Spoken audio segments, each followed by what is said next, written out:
Friends, আপনি যদি coin বা নোট প্রেমী হয়ে থাকেন তাহলে এই চ্যানেলটি আপনার জন্য।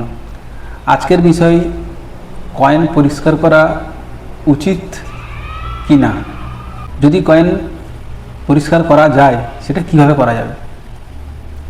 খুবই গুরুত্বপূর্ণ টপিক, কারণ করলে কি সত্যি দাম বাড়ে।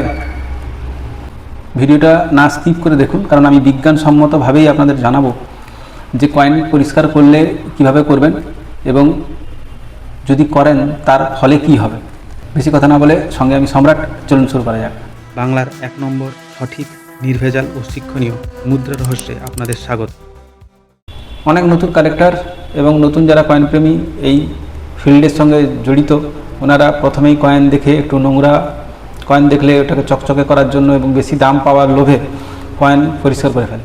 কয়েন সম্বন্ধে তার আগে আমাদের জানতে হবে যে কয়েনে আসলে এরকম ধরনের দাগ বা মরিচা আসে কেন। কয়েনের ধাতু সম্বন্ধে জানতে হবে, তাহলেই ব্যাপারটা আমরা বিস্তরভাবে বুঝতে পারব। প্রত্যেকটি কয়েনের মেটাল যে রয়েছে সেই মেটালের সঙ্গে বাতাসের বিক্রিয়া হয়, অক্সিজেনের সঙ্গে বিক্রিয়া করে একটি লেয়ার তৈরি করে, সেই লেয়ারকে প্যাটিনা বলা হয়। যে কয়েন যে ধাতুর তৈরি, সেই ধাতুর কয়েনের সঙ্গে বাতাসের অক্সিজেনের একটি বিক্রিয়া হয়, তার ফলে একটি ন্যাচারাল অক্সিডেশন লেয়ার তৈরি হয়, যাকে আমরা প্যাটিনা বলি।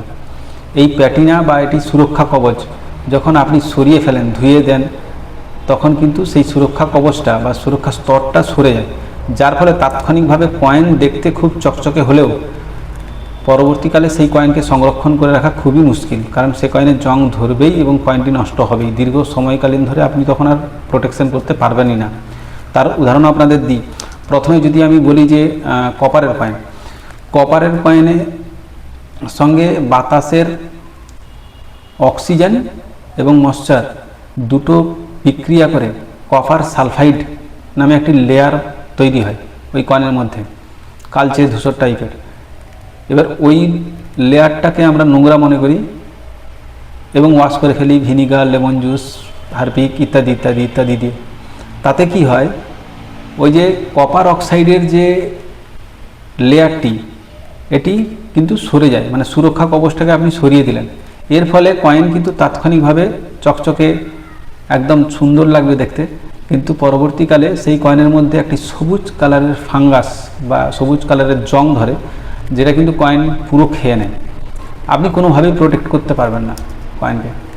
এবং কয়েনের যে ভ্যালু, তার যে হিস্টোরিক্যাল ভ্যালু, তার যে একটা মিন্টিং লাস্টার বা মিন্টিং যে সাইন থাকে, সেটা শেষ হয়ে যায়, নষ্ট হয়ে যায়, শুধু একটা ধাতব টুকরো হয়ে থাকে।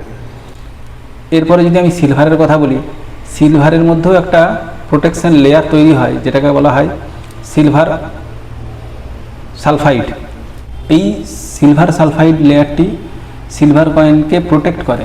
সিলভার কয়েনের মানে একটু কালচে, একটু ধূসর টাইপের লম্বা লম্বা রেখা তৈরি হয়ে যায়, একটা আস্তরণ মতো পড়ে যায়, যেটা মনে হয় যে নোংরা হয়ে গেছে, কয়েনটা খারাপ হয়ে যাচ্ছে, কিন্তু না, ওটি একটি প্রোটেকশন লেয়ার ওই ধাতুর। যখনই ওটি লেমন জুস বা ভিনিগার বা ইত্যাদি ইত্যাদি দিয়ে যখন ওয়াশ করা হয়, তখন ওই লেয়ারটা আবার আপনি সরিয়ে দিলেন বা নষ্ট করে দিলেন, এর ফলে কয়েন কিন্তু নষ্ট হয়ে যায়।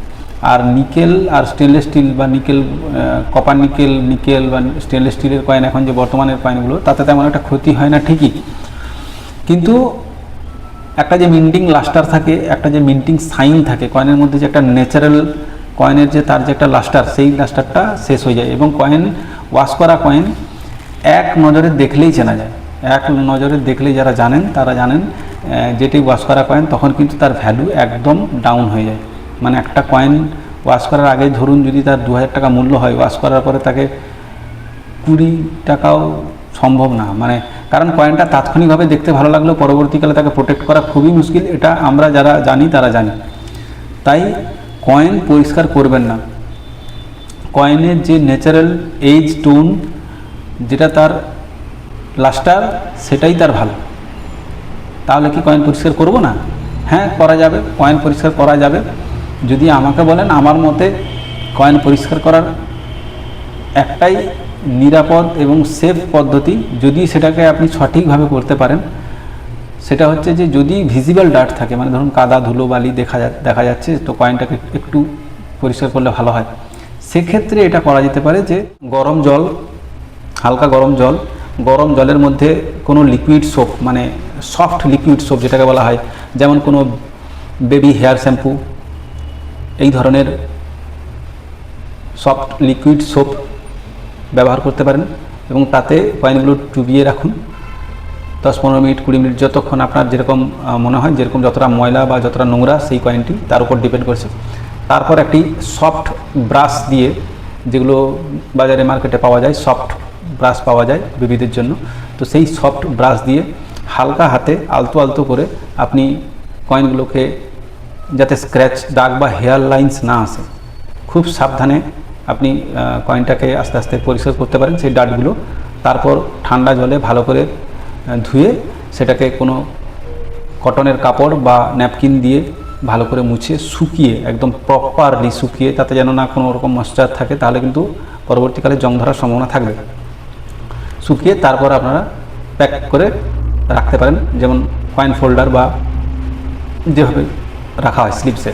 তাই আমার পার্সোনাল রিকোয়েস্ট আপনাদের, যে কয়েন কোনোদিনও পরিষ্কার করবেন না। যদি কয়েন পরিষ্কার করতেই হয়, মানে যদি নিতান্তই করতে হয়, তাহলে এই সেফভাবে হালকা হাতে আপনি চেষ্টা করে দেখতে পারেন। কিন্তু এটাও ঠিক না, কয়েন যেভাবে যে কন্ডিশনে রয়েছে সেই কন্ডিশনটাই তার বেস্ট কন্ডিশন। আর আপনি কয়েন পরিষ্কার করা মানেই আপনি কিন্তু তার মূল্য শেষ করে দিচ্ছেন। মানে একটা কয়েনের মূল্য যদি 2000 টাকা হয়, আপনি কয়েনটা পরিষ্কার করে ফেলেন, তাহলে তার মূল্য 20 টাকাও থাকবে না। এবং যারা জানার তারা জানে, কয়েনটা দেখার সঙ্গে সঙ্গে বুঝে নেবে যে এই কয়েনটি পরিষ্কার করা হয়েছে, এবং আপনি কিন্তু তখন মূল্য পাবেন না। তো আপনারা এই কয়েন পরিষ্কার থেকে বিরত থাকুন, এটা আমার রিকোয়েস্ট।